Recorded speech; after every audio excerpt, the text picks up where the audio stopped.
আমি নিশ্চিত যে আপনাদের মধ্যে অনেকেরই হয়তো প্রিয় সবজি আলু। মাটিতে কিভাবে আলু চাষ করা হয় সেটা হয়তো আপনাদের মধ্যে অনেকেই জানেন, কিন্তু আপনারা কি জানেন যে বাতাসে আলু চাষ করা সম্ভব? বন্ধুরা, সয়াবিন একটা অত্যন্ত সুস্বাদু এবং স্বাস্থ্যকর খাবার হওয়ায় অনেকেই সয়াবিনকে নিত্যদিনের খাবারের তালিকায় রাখতে পছন্দ করেন। কিন্তু ফ্যাক্টরিতে কিভাবে সয়াবিন তৈরি করা হয় সেটা কি আপনারা জানেন? রান্নায় সাধারণত অপরিহার্য লবণ কিভাবে তৈরি হয় জানেন?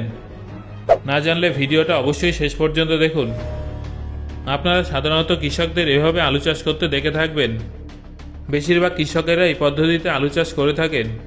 এটা আলু চাষের একটা প্রাচীন পদ্ধতি, তবে বর্তমান সময়ে কৃষকেরা অনেক আধুনিক এবং স্মার্ট হয়ে গেছেন।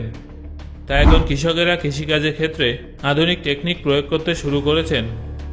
এর ফলে যে কোনো ফসলের ফলনও বেড়ে গেছে। তাহলে চলুন বন্ধুরা, আলু চাষের নতুন টেকনিক সম্পর্কে বিশদে জেনে নেওয়া যাক। আলু চাষের এই নতুন টেকনিকটাকে অ্যারোপনিক পটেটো ফার্মিং বলা হয়। এই পদ্ধতিতে আলু মাটির মধ্যে নয়, বরং বাতাসে কোনো গাছের মধ্যে থাকা ফলের মতোই বেড়ে ওঠে। এই পদ্ধতিতে গাছের শিকড় বদ্ধ কোটোর ভিতরে অন্ধকারে ঝুলতে থাকে এবং গাছগুলো সূর্যের আলোয় এই বক্সের ভিতরে বাড়তে থাকে। পুষ্টিগুণের জন্য এই গাছের গোড়ায় একটা বিশেষ ধরনের নজেলের মাধ্যমে কিছুক্ষণ পরপর পুষ্টিকর পদার্থের মিশ্রণ ফোয়ারার মাধ্যমে ছড়িয়ে দেওয়া হয়। অ্যারোপনিক সিস্টেমটা সবসময় গ্রিন হাউসে স্থাপন করা হয়।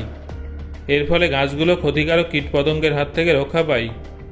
গাছের খাবারের এই ট্যাঙ্কগুলো প্লাস্টিক, সিমেন্ট অথবা এমন কোনো ম্যাটেরিয়াল দিয়ে তৈরি হয় যার মধ্যে এই রাসায়নিক মিশ্রণের কোনো প্রভাব পড়ে না। গাছের সংখ্যার উপরে ট্যাঙ্কের আকার নির্ভর করে। এই পাম্পের সাহায্যে পুষ্টিগুণ সমৃদ্ধ খাবার গাছের নিচে থাকা নজেল পর্যন্ত পৌঁছে দেওয়া হয়। প্রত্যেক 5 মিনিট অন্তর 30 সেকেন্ডের জন্য এই খাবার নজেল থেকে অটোমেটিক ফোয়ারার মাধ্যমে আলু গাছের গোড়ায় ছিটিয়ে দেওয়া হয়, যার ফলে গাছ নিজে থেকেই পুষ্টি পেয়ে যায়। গাছগুলোকে তরতাজা রাখার জন্য গ্রিনহাউসে মিস্টিং সিস্টেম লাগানো থাকে, যেগুলো ঝিরিঝিরি জলের ফোয়ারা গাছের উপরে স্প্রে করে। গ্রোথ বক্সের ছাদে টিস্যু কালচারের মাধ্যমে বেড়ে ওঠা চারা গাছগুলো রোপণ করা হয়ে থাকে, আর নজেলগুলো এই বক্সের ভিতরে লাগানো হয়। এর ভেতরটা অন্ধকার থাকায় সেখানে শিকড় এবং আলুর ফলন হয়, এবং বাইরে সূর্যের আলো থাকায় গাছ ক্রমাগত বাড়তে থাকে। ইলেকট্রিসিটি সিস্টেম সম্পূর্ণভাবে অটোমেটিক রাখা হয়, যার ফলে মেশিনারি সিস্টেমের কাজ অটোমেটিক চলতে থাকে। অ্যারোপনিক পদ্ধতিতে আলু চাষ করার জন্য সবার প্রথমে ল্যাবরেটরিতে টিস্যু কালচারের মাধ্যমে আলুর চারা রোপণ করা হয়। তারপর সেগুলো বাইরে বের করে 7 থেকে 10 দিনের জন্য রুম টেম্পারেচারে রাখা হয়। সেই সময় চারা গাছগুলো কিছুটা শক্তিশালী হয়ে ওঠে। তারপর এই চারাগুলোকে অ্যারোপনিক পদ্ধতিতে রোপণ করা হয়। লিকুইড চেম্বারে গাছের বৃদ্ধির জন্য পুষ্টিগুণ সমৃদ্ধ রাসায়নিক মেশানো হয়। 2 সপ্তাহ অন্তর এই মিশ্রণটা পাল্টানো হয়। এই রাসায়নিক মিশ্রণগুলো সাধারণ জলের মধ্যেই মেশানো হয়। অন্যদিকে এই গ্রোথ বক্সগুলোর মধ্যে ছিদ্র থাকে, যেখানে খুব সাবধানভাবে চারা গাছগুলো বসানো হয়ে থাকে। গ্রোথ চেম্বারের উপরে চারা গাছগুলো শাখা পোশাখা বেড়ে ওঠে। গ্রোথ চেম্বারের নিচে অন্ধকারে শিকড় এবং আলু বেড়ে ওঠে। কীটপতঙ্গ এবং রোগের হাত থেকে বাঁচানোর জন্য এই গাছগুলোর উপরে বিশেষভাবে যত্ন নেওয়া হয়। কিছুদিন পরপর ওষুধ এবং পেস্টিসাইড ছড়িয়ে দেওয়া হয়। চারা গাছগুলো রোপণ করার 1 সপ্তাহ পরে শিকড় বাড়তে থাকে এবং 40 থেকে 70 দিনের মধ্যে প্রথমবার আলু তোলার জন্য উপযুক্ত হয়ে যায়। তারপর এর মধ্যে থাকা ছোট ছোট আলুগুলোর মধ্যে এক ধরনের রাসায়নিক দিয়ে 10 দিন পর্যন্ত আলোয় রেখে সবুজ হওয়ার জন্য ছেড়ে দেওয়া হয়, আর বড় সাইজের আলুগুলো বিক্রি করার জন্য পাঠিয়ে দেওয়া হয়। সাধারণত পটেটো চিপস নির্মাণকারী কোম্পানিগুলো এই ধরনের আলুগুলো কিনে নেয়, কারণ এই আলুর সাইজ এবং কোয়ালিটি একই রকম হয়, যার ফলে প্রিমিয়াম কোয়ালিটির চিপস তৈরি করা সম্ভব হয়ে থাকে। অ্যারোপনিক সিস্টেমটা অত্যন্ত লাভদায়ক। এর সাহায্যে উন্নত মানের বীজ তৈরি করা হয়ে থাকে। এই পদ্ধতিতে প্রাচীন পদ্ধতির তুলনায় প্রায় 8 থেকে 10 গুণ বেশি আলুর ফলন হয়। মাটিতে আলু চাষের তুলনায় এই পদ্ধতিতে জলও অনেক কম খরচ হয়। যে সমস্ত এলাকার মাটি আলু চাষের জন্য উপযুক্ত নয়, সেখানেও এই পদ্ধতিতে আলু চাষ সম্ভব। অ্যারোপনিক সিস্টেমের মাধ্যমে বছরে 2 বার আলু চাষ করা যায়। ভবিষ্যতে উন্নত মানের আলু উৎপাদনের জন্য এই পদ্ধতিটা আশীর্বাদ হিসেবে প্রমাণিত হবে বলেই অনুমান করা হচ্ছে। Number 2, soybean. সয়াবিন তো আপনারা নিশ্চয়ই খেয়েছেন। এটা যেমন সুস্বাদু তেমনই পুষ্টিগুণে ভরপুর একটা খাবার। এর মধ্যে প্রচুর পরিমাণে প্রোটিন থাকে। তাহলে চলুন প্রোটিনে ভরপুর সয়াবিন বড়ি ফ্যাক্টরিতে কীভাবে তৈরি করা হয় সেটা একবার দেখে নেওয়া যাক। আপনারা হয়তো অনেকেই দেখেছেন যে সয়াবিন দেখতে অনেকটা এরকম হয়ে থাকে। আর সয়াবিন বড়ি দেখতে এরকম হয়ে থাকে। আপনাদের অনেকের মনে হয়তো এই প্রশ্নটা আছে যে সয়াবিনের বড়ি এরকম স্পঞ্জের মতো কিভাবে হয়। এখন আমি আপনাদের সেটাই জানাবো যে ফ্যাক্টরিতে সয়াবিনের দানাকে সয়াবিনের বড়িতে কিভাবে পাল্টে ফেলা হয়। এই প্রক্রিয়াটার মধ্যে সয়াবিন তেলও পাওয়া যায়।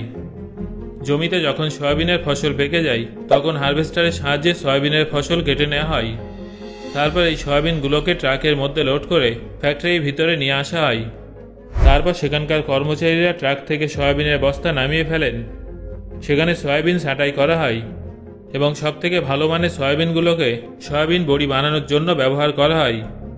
এখানে বেছে রাখা সয়াবিনগুলোকে সুরক্ষিত করার জন্য স্টোরে রাখা হয়ে থাকে।